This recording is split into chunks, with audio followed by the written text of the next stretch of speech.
Estamos no segundo vídeo do Intensivão de Nutrologia. Se você está assistindo, você é médico. E pode ser que vai prestar a prova de título esse ano, né? Para se tornar um nutrólogo. Ou ainda está descobrindo esse mundo da nutrologia junto aqui comigo. Se você ainda quer atualizar e revisar e organizar a informação da nutrologia, já trabalhe com ela, também esse intensivão é para você. No vídeo 1, a gente viu o N-CHOPS, né? A importância desses 6 elementos, nitrogênio, carbono, hidrogênio, oxigênio, fósforo e enxofre, na nutrologia e no nosso metabolismo. Então a gente estudou desde a formação de energia aqui, a transformação de energia e a construção de matéria orgânica. A partir do N-CHOPS a gente vai para qualquer área da nutrologia, né? Então é importante entender a lógica, né, desses 6 elementos até antes da gente entender o conceito de macronutrientes. Mas faltou ainda os micronutrientes, né? Então vitaminas e oligoelementos e qual é a lógica deles no metabolismo. A gente tem centenas de produtos dentro do metabolismo humano, a gente tem muitas enzimas, a gente tem vários compostos orgânicos, alguns deles se destacam dentro da nutrologia, por quê?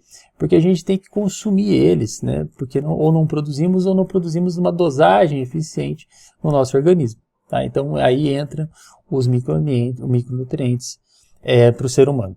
Qual o objetivo de hoje? É enxergar esses nutrientes, onde ele está, como é que ele se conecta, né, com o metabolismo, principais patologias e como é que a gente faz para prevenir ou tratar, né, a deficiência desses elementos. Vamos começar pelas vitaminas, né? As vitaminas, se a gente for olhar a cara das vitaminas, né, das 13 vitaminas para o ser humano, a gente vai ter 8 delas que vão ter cara de aminas mesmo, de nitrogênio, né? Então são as aminas vitais, né, com o nitrogênio mesmo. E tem as 5 vitaminas que não são aminas, né, mas são vitais, né, que seriam as lipossolúveis, A, D, K e E, mais uma hidrossolúvel, a C. Tá? Essas vitaminas vitais aqui a gente chama do complexo B, todas elas então têm nitrogênio na sua composição. E depois das vitaminas a gente vai ver os oligoelementos, ou seja, os elementos além do N-CHOPS, além desses em azul aqui, quais são os mais importantes desse começo da tabela periódica no estudo da nutrologia, né, para os nossos pacientes, para diagnóstico, para prognóstico e para tratamento. Bom, começando pelas vitaminas, qual foi a lógica, né? Por que chamaram vitamina? Como é que descobriram, né, esses elementos? Há muitos séculos já se sabe algumas deficiências de vitamina, como por exemplo o caso da vitamina C. Começou mais estudos, né, intensos, né, nessa área da alimentação desses elementos, e eles eram chamados lá no começo do século fatores alimentares acessórios. Tá? Foi até motivo de prêmio Nobel isso. Ou seja, a gente isolar, entender essa substância, qual substância exatamente era a substância que dava uma determinada doença, né? E a questão de ser uma amina, né, e ser vital fez com que surgisse esse nome de vitamina. Tá? E no começo a gente nem tinha noção, né, se todas tinham amina mesmo, se todas eram uma amina, e esse nome foi generalizado.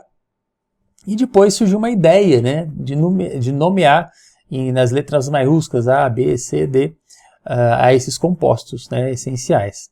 Com a descoberta da vitamina A, né, então não se chamava A ainda, teve essa ideia de colocar A, aí B no fator beribérico, e assim foi surgindo essa nomenclatura, né, de letras do alfabeto, A, B, C, D e assim vai. Aí depois a letra B deu a origem à família, né, do complexo B, das aminas vitais mesmo, que tem o nitrogênio, e todas elas são hidrossolúveis. Então essas daqui são as aminas vitais, e depois a gente tem as outras que não vai ter o nitrogênio, que são essas outras aqui, essas outras 5.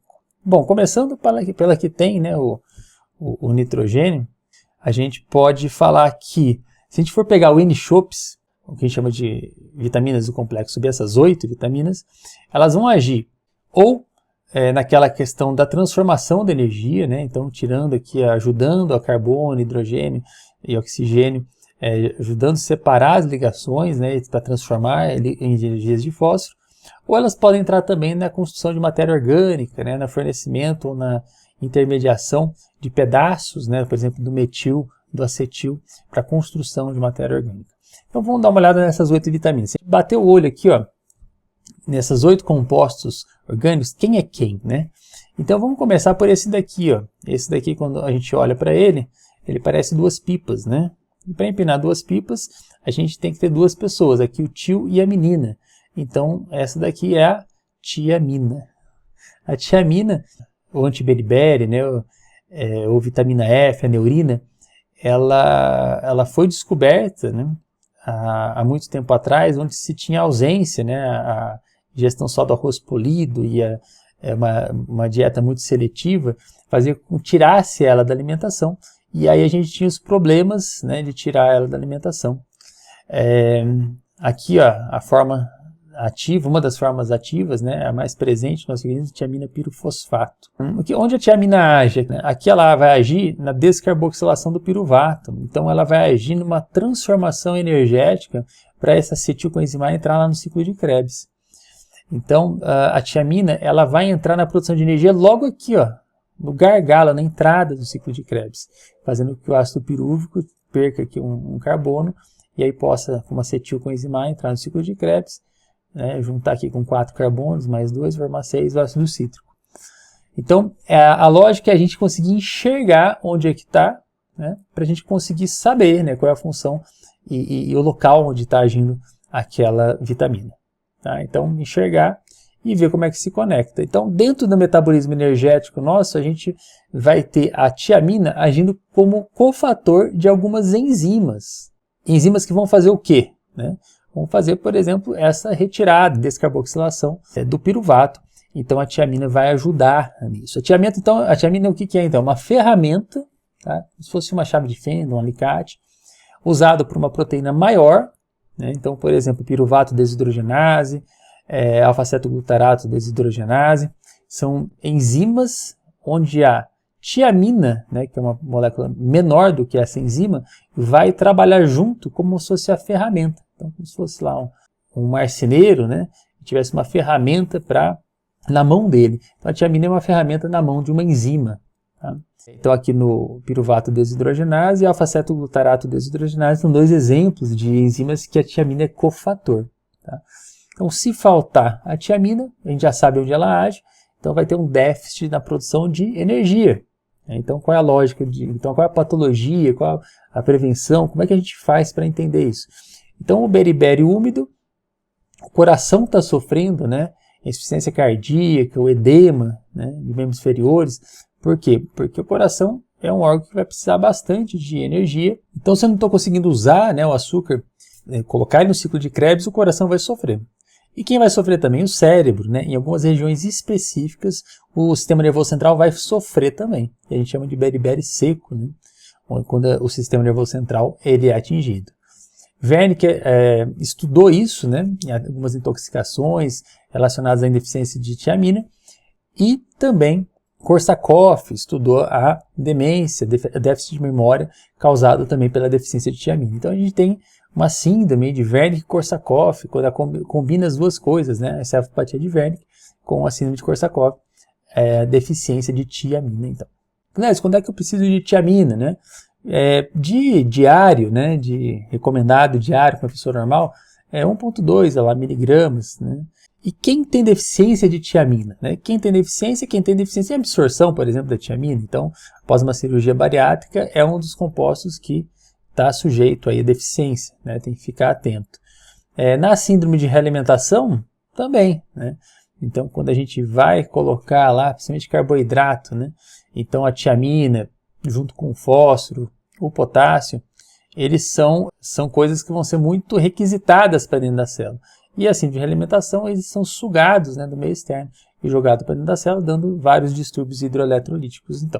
Então, se eu sei onde a tiamina age, se eu sei que a deficiência dela vai causar lesões em alguns sítios, e eu também posso tratar ou posso prevenir, né, que a deficiência de tiamina atinja no seu mais alto grau, aí, né, tanto o coração quanto o sistema nervoso. E o que o guideline da ESPEN, né, fala para nos ajudar? Que o paciente renal ele tem tendência aí, tá nesse grupo de risco, então merece uma terapia aí de tiamina para prevenir então a deficiência, bem como o paciente hospitalizado com doença crítica. Então esse paciente a gente vai esperar faltar a tiamina, porque a gente sabe que aumentou a necessidade de tiamina, a gente já vai administrar para ele preventivamente. E tem também para tratar, né, síndrome de realimentação, encefalopatia também, a gente dá doses maiores, de 200, 300 até 500 miligramas, aí 3 vezes por dia no tratamento da encefalopatia. Pô, Carlos, entendi então, ó, que é a cara da tiamina, onde que ela vai agir, a deficiência dela, o que é que causa, e como é que eu posso tratar isso lá no meu paciente, tanto a prevenção quanto o tratamento. E como é que eu vou fazer essa prescrição? Bom, no mercado brasileiro a gente tem várias marcas, né, de via oral, então todas elas a 300 miligramas, 100 miligramas eu tenho aqui, então dá para fazer via oral, e quando eu tiver que fazer parenteral eu também tenho ampola, né, de 100 miligramas de tiamina. Então tem até tiamina para uso intramuscular com outros compostos também, tá? Então a gente tem várias opções para tratar o paciente. E a vitamina B2 aqui, ó, riboflavina, né? Tem amarelo aqui, ó, a vitamina que sai na urina, né? Que fica meio fosforescente. A flavina, né? Ou a riboflavina, né? Ou mononucleotídeo, ou a flavina adenina dinucleotídeo, que é a forma mais comum, ela é uma vitamina muito ligada à energia, tá? Ela está presente naquele transporte de hidrogênio que a gente faz quando a gente vai tirar energia entre carbonos e hidrogênios lá no ciclo de Krebs. Então ela vai ajudar a transportar esses hidrogênios, e então está muito ligada à energia. Ela também está ligada ao sistema antioxidante, né? Ela é necessário em algumas enzimas para fazer aqui o sistema nosso antioxidante funcionar, tá? E ainda está ligado também, além da parte energética, né, a parte de construção de matéria orgânica, lá no ácido fólico, lá no ciclo da metilação aqui. Então ela também está ligada aí. A riboflavina ainda pode ajudar na beta-oxidação, e a deficiência dela muitas vezes vai estar associada a tiamina, a B3, né, a B6. E para tratar a deficiência, 5 a 10 miligramas por dia é suficiente, a não ser, lógico, em casos mais difíceis de absorção, intestino curto, alguma coisa que a gente precise, né, realmente usar doses maiores, mas a gente pode aumentar muito a dose da riboflavina para fazer tratamento, né? Não vai ter problema não. Vitamina B3, niacina, ela trabalha junto com a flavina. Ela é um receptor de hidrogênios também. A gente tem ela na forma de nicotinamida, tem aqui, ó, uma amida, e ácido nicotínico, um ácido carboxílico. Então ela vai ter um local dela que vai ser receptor de hidrogênio. Então o NAD, a niacina, desde da clorofila, desde as plantas, né, ela vai acabar sendo ela constitui um fator redutor, que a gente chama, que ela vai pegar um hidrogênio, quando lá a energia do sol usada lá no clorofila, para tirar separar, né, o elétron do próton, para fazer aquela bomba de prótons, para produzir ATP e para fazer a ligação depois, redução do carbono. Então a niacina está presente lá nas plantas, e para a gente também, a gente usa ela dentro do ciclo de Krebs, né? Então FAD e o NAD, B2 e B3 lá no nossa mitocôndria. A gente ainda usa, né, no reparo de DNA, a nicotinamida, e tem ação também no metabolismo de lipídios, tá? Então a gente tem niacina para até intervir, né, no metabolismo de lipídios, até tratamento de dislipidemia. Se faltar niacina, o que acontece? A gente tem os 3Ds, a dermatite, principalmente nas áreas expostas ao sol, né, demência e diarreia, né? Vai faltar energia, né, importante para o ser humano. Então a niacina, ela trata a pellagra, né, a vitamina PP, pelagramina, B3 ou niacina. Então, aqui, ó, dermatite colar de casal, a dermatite que fica aqui, ó, nessas áreas expostas. E como é que a gente trata isso, então? Né? Como é que a gente trata? Se a gente der o ácido nicotínico, ele tem um flush cutâneo, tá? Então, tem um limite aí, 10 miligramas, para que você não ocorra esse flush cutâneo, né? Que é um efeito aí colateral, um efeito adverso que a gente não quer. Tem gente que até gosta, tem paciente que até gosta, né? Que fala, não, eu gosto que dá o flush e tudo mais, acho que é mais potente. E a nicotinamida a gente pode dar doses maiores, tá? Para tratar a deficiência de vitamina B3. Qual coisa aqui já B1, B2, B3 e a B5, né? A B5 está em tudo, né? Pantotênico, ácido pantotênico. Onde que está o ácido pantotênico? O ácido pantotênico formado pelo ácido pantóico e a beta-alanina, essa figura aqui. Onde que ele está presente no nosso organismo em tudo quanto é lado? Na coenzima A. Então, o ácido pantotênico vai estar aqui dentro de uma figura que chama coenzima A. Lembra a coenzima A? Ó, tem um gancho na ponta. O que ela vai fazer? Nossa, ela vai fazer muita coisa, né? Ela vai agir desde aqui de levar, né, o acetil, né, piruvato, acetil, para o ciclo de Krebs. Ela pode também estar ligada ao metabolismo dos lipídios, né, na beta-oxidação, acetil-CoA. Ela pode estar ligada também, nesse caso, à formação dos corpos cetônicos, então acetilcoenzima A, cetoacetil, e aí depois os corpos cetônicos dentro do metabolismo lipídico. Tá? Então aqui, ó, acetil-CoA. E ela está aqui, ó, entrando no ciclo de Krebs também, então produção de energia. Mas ela pode estar ligada também à construção de matéria orgânica. O colesterol, 27 átomos, começa com acetil-CoA, né? E depois vou juntando 4 carbonos, ó, 6 carbonos, até a gente formar aqui 6 carbonos, até formar os 27 carbonos. Começou lá na acetil-CoA. Então, em todo lugar do organismo, tanto na entrada da produção de energia, produção de colesterol, metabolismo do lipídio, tem a ver com a acetilcoenzima A, ou com a coenzima A ligado a alguma coisa. Tá? Então, ácido pantotênico é difícil a gente ter deficiência, mas tem um RDA que é recomendado de 5 mg, né? Então na enteral recomenda 5 mg, no parenteral 15 mg ao dia. Clésio, a vitamina B6, né? Ela está ligada a muitas reações, tanto energéticas quanto de construção. Ó, a construção de neurotransmissores, né? A reação de transaminação, na hemoglobina. Então ela é cofator de várias enzimas do nosso organismo. A gente precisa de 1.3 e 1.7, mas lembrar que a deficiência, né, ó, aqui 100 mg, 50 a 100 mg dia a gente pode chegar. Na enteral, na parenteral, ó, próximos ao RDA. Tá? Na parenteral de 4 a 6 é recomendado de vitamina B6. Eu estou conseguindo enxergar tudo. E a biotina? Na biotina você tem que pensar, dar para o seu paciente, se estiver caindo o cabelo já tem que pensar, né? Porque se você não der, o paciente vai tomar do mesmo jeito. Tá? Então a biotina é uma vitamina que ela vai estar relacionada, né, alopécia, fluvotelógeno. Quando é que falta no nosso organismo, né? Falta-se usar muito ovo, né? Ovo cru. A vidina acaba impedindo a absorção da vitamina, né? E também a gente viu que teve alguns casos de exame aqui, ó, a pessoa que estava usando biotina, exames tiroidianos alterados, tá? Sem que a pessoa tenha a doença, né? Aqui imitando a doença de Graves. E também pode interferir na troponina, tá? Então, excesso de vitamina tem que avisar quando for fazer esses exames aqui. E deficiência só se estiver comendo muita clara de ovo cru. Então, a dosagem é difícil a gente ter a deficiência. Se tiver deficiência, 200 microgramas por dia, 2 a 3 semanas já resolve. Mas se tiver também muito difícil, por exemplo, uma má absorção, síndrome de intestino curto, pode chegar a 10 miligramas por dia oral, então é bem seguro uma dose aumentada para tratar, né, uma deficiência. Bom, se até aqui as vitaminas estavam ligadas ao metabolismo energético e um pouco à construção de matéria orgânica, as vitaminas B9 e B12 elas estão ligadas aqui, ó, à metilação. Então na B9 a gente tem aqui a forma do ácido fólico, né? E a forma ativa do ácido fólico, aqui a enzima metiltetraído folato redutase.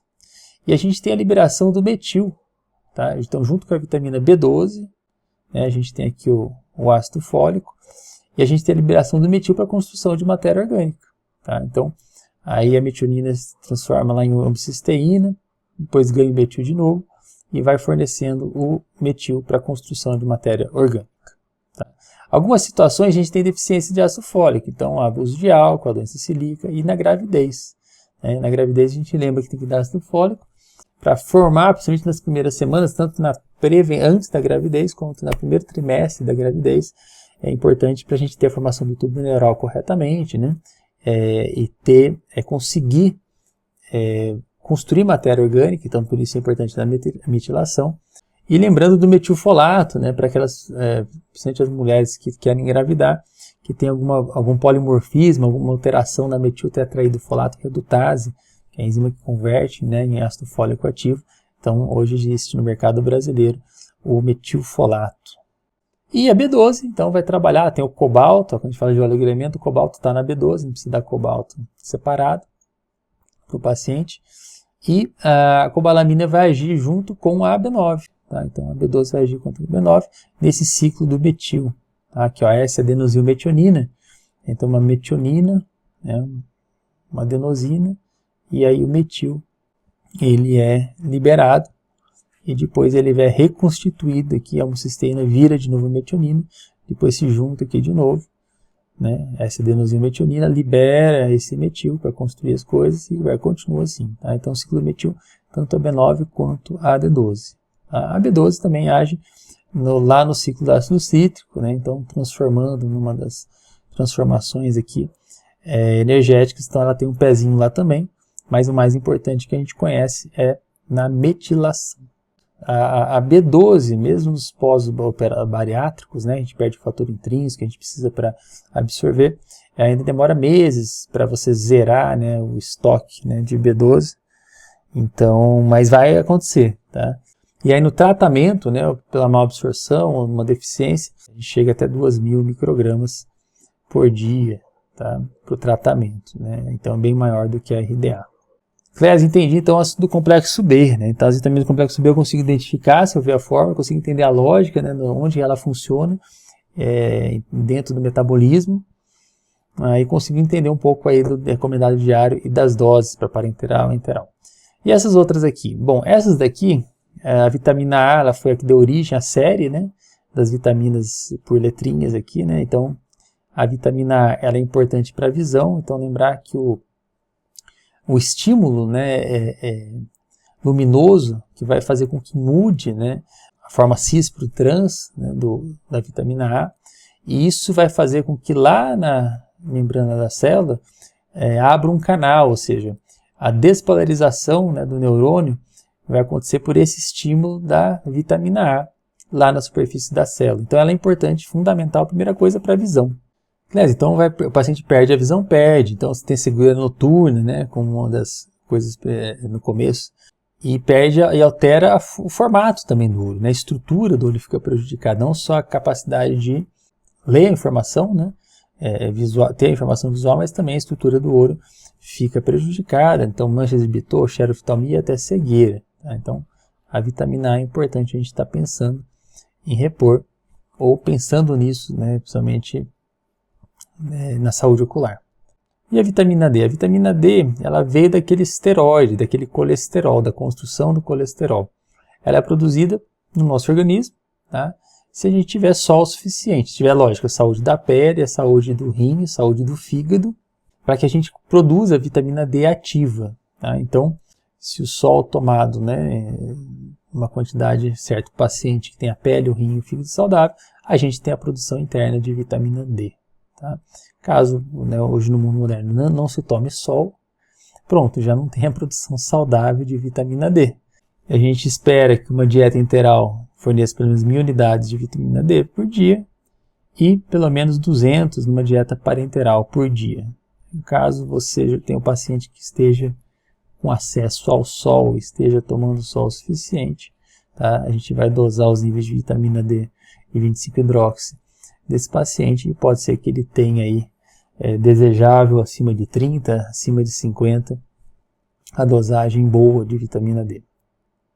A vitamina C, ela foi há séculos, né? A gente sabe que a deficiência mata, então nas grandes viagens de navio metade dos marinheiros morriam, não sabia porquê, até começarem a dar frutas cítricas, né? Parar nas ilhas tal, e dar as frutas, suco de limão para esses pacientes, pronto, acabou com a deficiência de vitamina C. Por que matava? Né? Porque as pessoas sangravam, né? Perdiam colágeno, perdiam a estrutura dos vasos. A vitamina C é importante para a gente fazer hidroxilação da prolina, da lisina, hidroxiprolina, então esses são componentes do colágeno, e aí o sangramento, a hemorragia perifolicular, gengival, petex, equimose, o paciente vai morrer. Tá?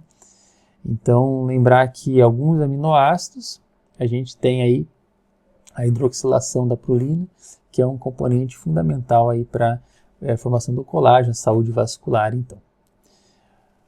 E aí a vitamina, você falou A, B, C, A, D, e aí? Bom, a E foi descoberta pouco depois dessas outras, lá em 22, e descobriu que era uma vitamina que fazia com que os ratos tivessem aí a gestação até o final.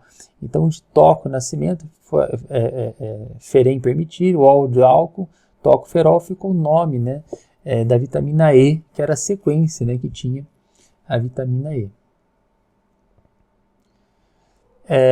Então, além dessa característica que foi mais difícil perceber do que a vitamina C, do que a vitamina A, B, né?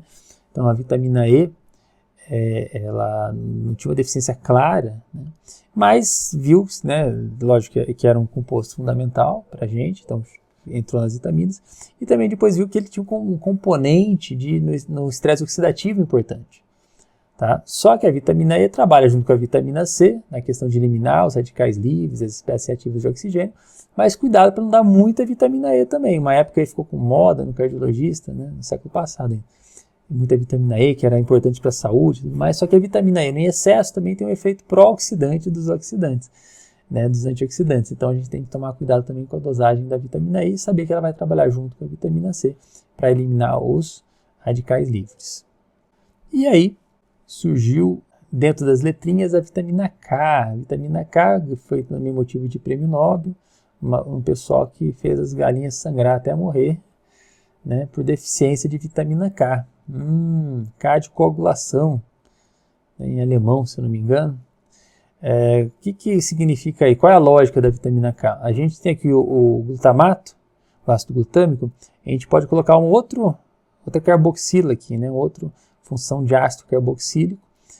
Então a gente chama de carboxilação aqui do glutamato. E esse pedacinho, ele tem um slot aqui para a gente ligar com o cálcio. E a gente sabe que tem alguns fatores de coagulação que são dependentes de cálcio. E aí, esse fator de coagulação, né, uma enzima que vai ser responsável pela cascata da coagulação, se ela é dependente de cálcio, se eu não tenho a vitamina K, que ajuda a fazer, né, esse slot para o cálcio agir, então não tenho a ação, né, desses fatores, e aí tem o sangramento. Bom, então a vitamina K tem a ver com essa carboxilação, e tem a ver com a possibilidade de eu coagular reagindo com o cálcio aqui. E também ainda tem a ver com o transporte de cálcio para os ossos. Então a gente pode ter proteínas, são transportadores, a matriz glutar proteica, onde tem glutamatos, onde eu vou, né, ligar aqui os cálcios e eu vou transportar isso no meu organismo. Então a vitamina K é importante para a coagulação, mas é importante também para a saúde óssea, ou melhor, para a saúde do cálcio dentro do organismo, para ele chegar lá nos ossos e não ficar nos vasos, por exemplo, na parede dos vasos, que é onde a gente não quer. Ela tem a forma de filoquinona, então, a gente chama de K1, e as menaquinonas, a K2. Boa, então essas daqui são a cara das vitaminas e o que a gente chama de RDI.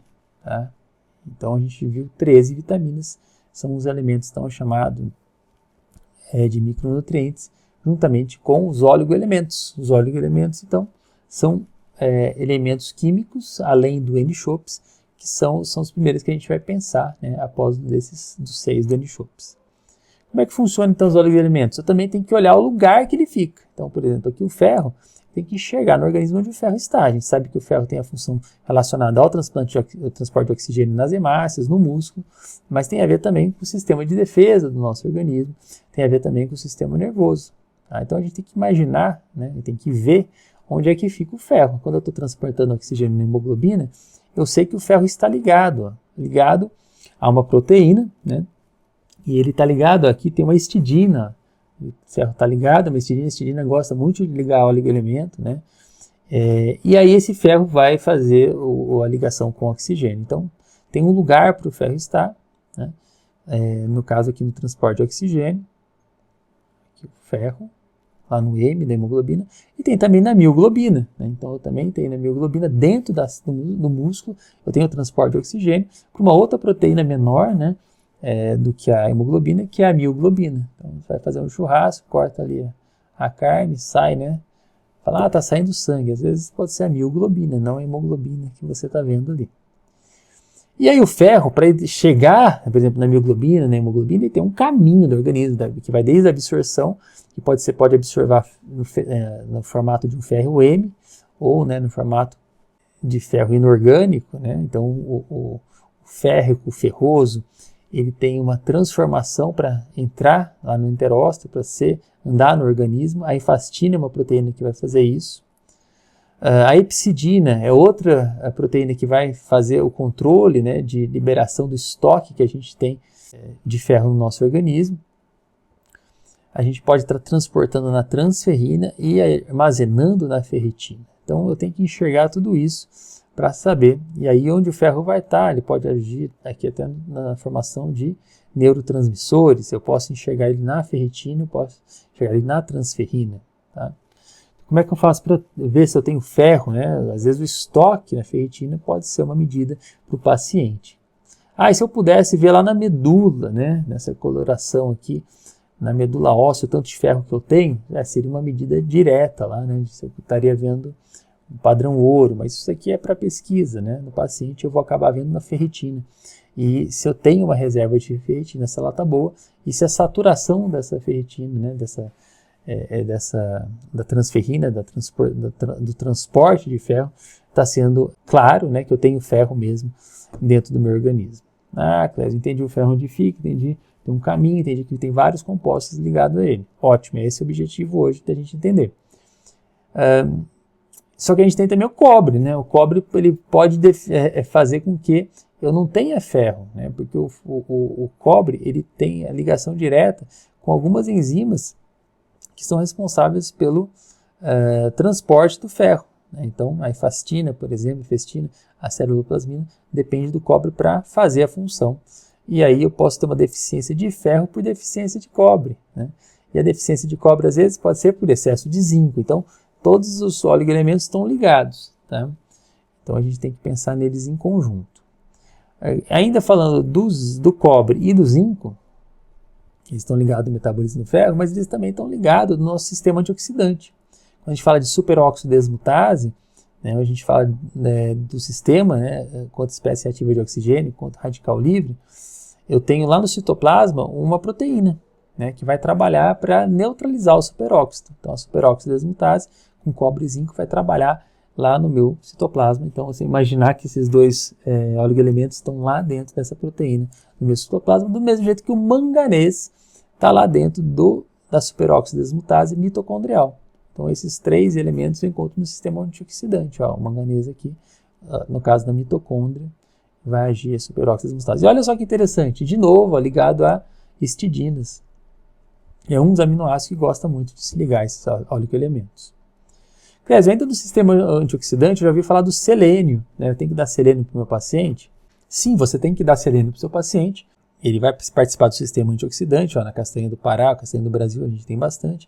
Na glutationa, então, o selênio é componente do sistema antioxidante da glutationa. Ele vai, sim, fazer parte e ele é necessário para que a gente tenha o sistema antioxidante funcionando. Tá? Outros elementos, quando tiver uma resistência à insulina, que eu vou lembrar do cromo, tá? Mas ele está lá nos oligoelementos para a gente administrar para o nosso paciente também. Tá?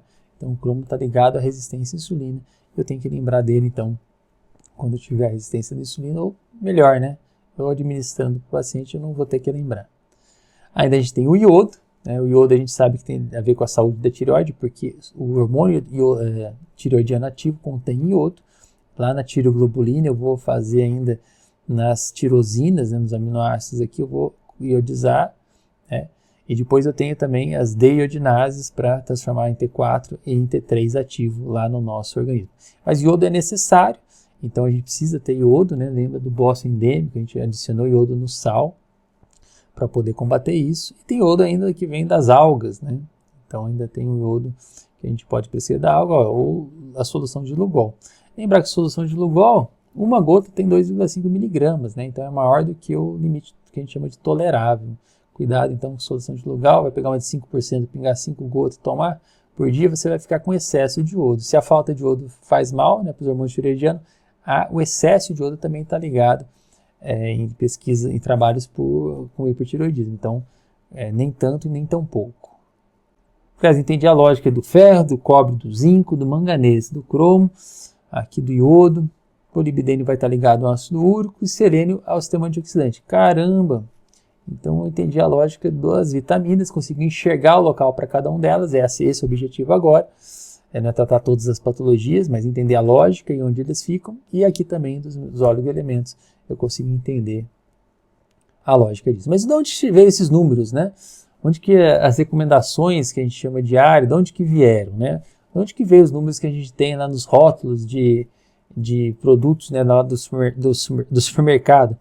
Recomendação, né, o diário, né, das Dietary Reference Intakes, lá do Instituto de Medicina, hoje do National Academies, dos Estados Unidos e Anvisa no Brasil, eles veem do que é normal, o que é esperado, né, para uma população saudável de consumir minimamente do que a gente chama de vitaminas e oligoelementos, micronutrientes, para que a gente tenha a garantia, né, de ter a maioria saudável, né, fazendo essa ingesta saudável. Isso no Brasil até uns anos atrás, até 2018, se não me engano, tinha uma certa normatização e que vinha desde 98 em relação ao que era medicamento e o que era suplemento. E suplemento, antes de 2018, né, então de 98 a 2018, ficou estabelecido que era até 100% da ingestão diária recomendada. Então, na maioria dos suplementos, eles não podiam passar essa dose da RDI, né, do recomendado diário. Isso dava muita confusão, né, porque qualquer coisa que você quisesse tratar, alguém já virava medicamento. E aí, em 2018, surgiu uma nova normatização, onde que aumentou, né, os suplementos alimentares por um valor de segurança de cada nutriente, tá? E aí, o que está acima desse valor de segurança, aí se considera medicamento específico para tratar deficiência, tá? Mas um exemplo aqui, ó, eu tinha a vitamina D, se vocês viram aí nos últimos anos, muita vitamina D na prateleira da farmácia ou como suplemento, é que antigamente a gente não podia passar de 200 unidades um produto desse tipo. Hoje a gente pode chegar a 2.000 unidades. Então, você vai ver fora não atrás do balcão, né, mas fora, né, do balcão da farmácia, hoje produtos sendo vendidos de 500 UI, 1.000, 2.000 UI, por quê? Porque passou a ser um suplemento e não um medicamento, tá? Então a gente tem limites definidos pela Organização Mundial de Saúde, limites fornecidos pela National Academies, a gente tem ainda alguma coisa na Europa, né, aqui dos Estados Unidos, e tem IDR da Anvisa. E aí, desde 2018, a gente tem um limite máximo de suplementos da Anvisa. Então, seu paciente já vai estar tomando, às vezes, vitamina A, 2 miligramas por dia, porque ele comprou na prateleira, né? Então, mesmo que você esteja meio assim de prescrever ou não, às vezes o paciente já está tomando porque essas doses ele tem acesso direto, tá? Não precisa de prescrição médica. Isso tanto para vitaminas quanto para os oligoelementos. Bom, Clésio, e para prescrever para o paciente isso? Isso tudo tem a nível magistral, né? Ou você vai ter que olhar para os suplementos de vários vitaminas e oligoelementos, cada dosagem, né? Porque às vezes eles vêm todos juntos. E para nível hospitalar, a gente tem vários produtos onde tem lá as vitaminas, né? E as dosagens estratégicas, que já é recomendado pelos guidelines, então às vezes são maiores do que o recomendado diário. Tem aqui a CERN12, Frutovitan, 3-Evite, vários compostos para fazer a administração das vitaminas. E aqui para fazer a administração dos oligoelementos. Eu falei do oligotrate, tem o Adaven, né? E aí as dosagens a gente vai olhando de acordo com os guidelines. Bom, entendi a lógica, Clésio, dos micronutrientes. Eu já tinha entendido o N-Shops, entendi a lógica das vitaminas ajudando o N-Shops. Os oligoelementos eu entendi que eu tenho que enxergar o lugar deles, né, na fisiologia. E eu tenho uma pincelada aqui nas doses e nos tratamentos. Ótimo. Então, para quem está estudando intensamente a gerontologia, quer entender a lógica, N-Shops, oligoelementos. Próxima aula, o que a gente vai falar? No consultório, né? O que vai aparecer mais no consultório da odontologia, o que a gente vai mais tratar. Então, eu vou falar um pouco de emagrecimento, da parte dos atletas e de anabolismo. E se você está assistindo, você pode me deixar aqui as dúvidas e comentários ou até perguntas para o próximo vídeo. Então deixe seu comentário, sua dúvida e compartilhe esse vídeo com um colega que você sabe que quer tirar o título esse ano ainda, então vai ser nutrólogo ainda em 2024, ou ainda com aquele colega que está apaixonado pela nutrologia, ainda está namorando, né? Então vamos entrar de uma vez no mundo da nutrologia nesse intensivão nessa semana. Um abraço e até o próximo vídeo.